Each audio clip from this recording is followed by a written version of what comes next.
We all know that one movie, as you're watching it, you think, holy shit, he's a really good actor. Well, today I've compiled a list, a top 5 list of the most improvised or real reactions that happen in Hollywood movies. Now, this is my top 5 list. There's so many more out there that it was so hard for me to pick just 5. So please, drop me a comment down below if you know of one that's not on my list today. I would love to make a part 2 of this and just do a whole series of this. But it's no shock that I love Hollywood movies growing up, just to be enamored with just Hollywood and these movies. So reading that these scenes almost didn't even make it in the movie, and just the impact that it's had on pop culture and the movie world, and basically the actor's career on this list changed their whole career just from being improvised. But number 5, coming out of the gate swinging, if you're over the age of 30 and you have ever stood at the front of a boat, you know what I'm about to say. And it's I'm King of the World. Of course, that comes from 1997. Blockbuster. Titanic broke tons of box office records. If you've never seen Titanic, I won't ruin it for you. It doesn't end well for the boat. Or Leo. But when Leo's standing at the front of the boat, of course, unfortunately, he's not the one who improvised this line. He's standing at the front of the boat. James Cameron actually saw him stand there and just on the spot made him say the line. Which is kind of funny that, anytime I go anywhere and I'm standing at the front of anything, that's the phrase I say, and it wasn't even planned. And as we all found out towards the end, Leo is unfortunately not the king of the world. Number 4. Alright. But 1993, Matthew McConaughey, Dazed and Confused, it's become one of those cult classic movies that has just launched the careers of several actors that started off from Dazed and Confused. Now, up until recently, Matthew McConaughey, in a recent interview, said that for this role, he didn't have a lot of speaking lines. So, he was running through things in his head of everything that he needed to do. He had been just recently listening to the Doors live album, and he said that Jim Morrison, after every song, would say, alright. So, he had the checklist in his head of everything that he needs to do to make this scene happen. He actually didn't even have a speaking part in the scene where he pulls up. But as he pulls up, he's going through this checklist in his head, and he's trying to think about the character, and he says, my character likes rock and roll, my character likes to get high, and my character likes to pick up chicks. As he pulls up, he knows that he's doing all 3 of those, so it's alright. And just those 3 little words has skyrocketed Matthew McConaughey's career. Academy Award winner, just one of the greatest to do a role. If you've never seen True Crime, Season 1, him and Woody Harrelson, I would put that up against like any Season 1 show pretty much of all time. It's that good. Getting a little bit tighter here, number 3. 3 and 2 was hard for me to choose from, so I guess you could probably put these either way. But Empire Strikes Back is by far my favorite Star Wars movie of all time. I'll put that up against any of the other Star Wars, hands down. For its time, nothing gets better. But the scene where Han Solo just gets handed over to Jabba, and he's about to be frozen in carbonite, and him and Princess Leia share one final kiss, and she says those famous lines of, I love you. Now, Han Solo was supposed to say, I love you too. But Harrison Ford thought that his character wouldn't go out like that, that Han Solo is kind of this arrogant, kind of know-it-all, kind of slick guy, so he just says, I know, which is very iconic and fits that character perfectly. And just so you know, me and my wife, we got married on May the 4th. And we have this tattoo on us. She has the Princess Leia, I love you, and I have, I know. So, without that, who knows what I would have put on my wrist. Now, number 2, like I said, 2 and 3 could be switched. We're going back to Leo for a second. Now, Leo actually did improvise this one. Quentin Tarantino's Django Unchained, fantastic movie. Leo almost didn't play the part of his character because he didn't want to say the racial slurs. But Jamie Foxx actually talked him into, it's going to be okay to say it. Just come on and do it. We need you for this movie.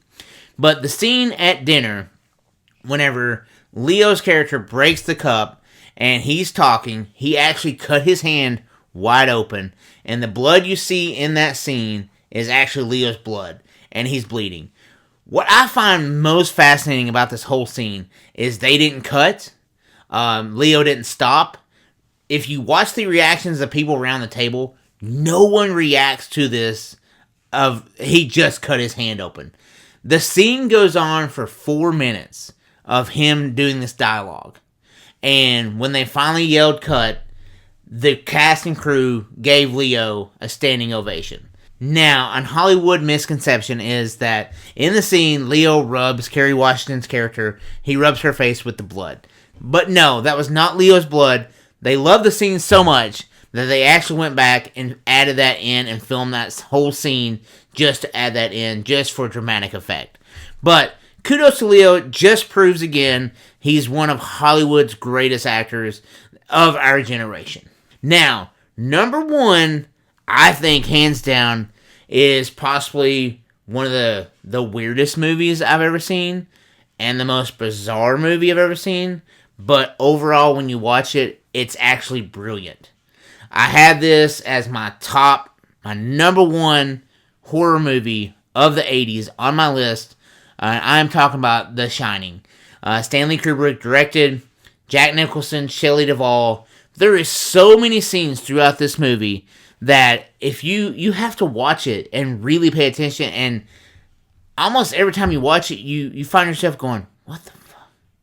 Like, there's so many of those little 1 second clips that makes you go, what?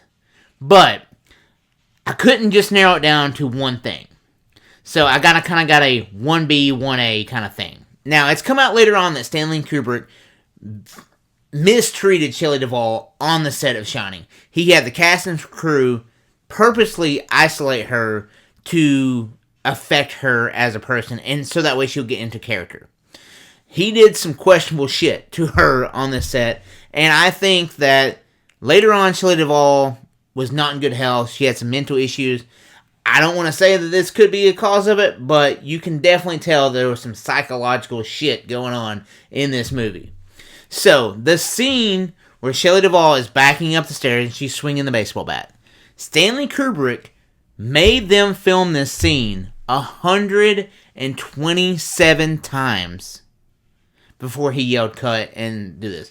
So, the look of exhaustion and just sheer, like, she's crying and she just wants to be done with this, that is a real reaction from Shelley Duvall, as she is just mentally and physically exhausting of that. But man, does it make for like one killer ass scene of a movie. Now, Shelley Duvall went on later on and said, that she respects his, directing ability and how he gets people prepared for a role.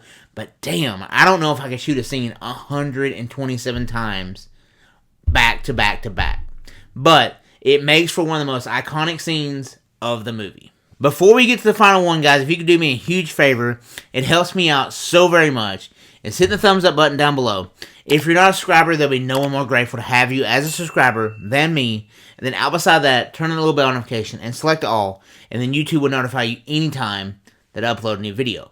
But number one on my list, we're sticking with The Shining. It is Jack Nicholson whenever he is chasing Shelley Duvall into the bathroom. He's chopping down the door.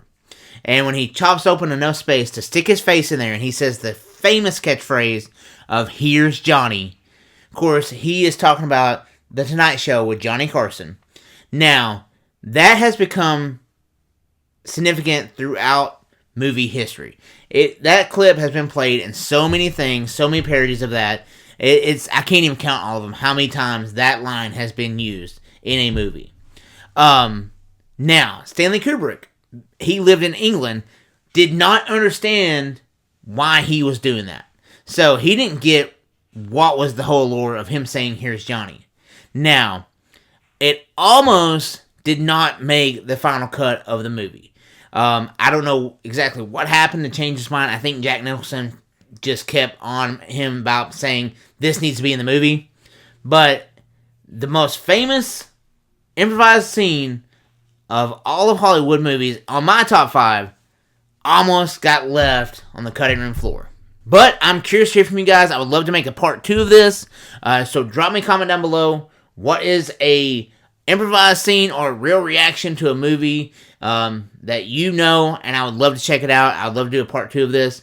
But guys, thank you guys so much for watching. I love you guys. Mom, I love you. And I will see you guys in the next video.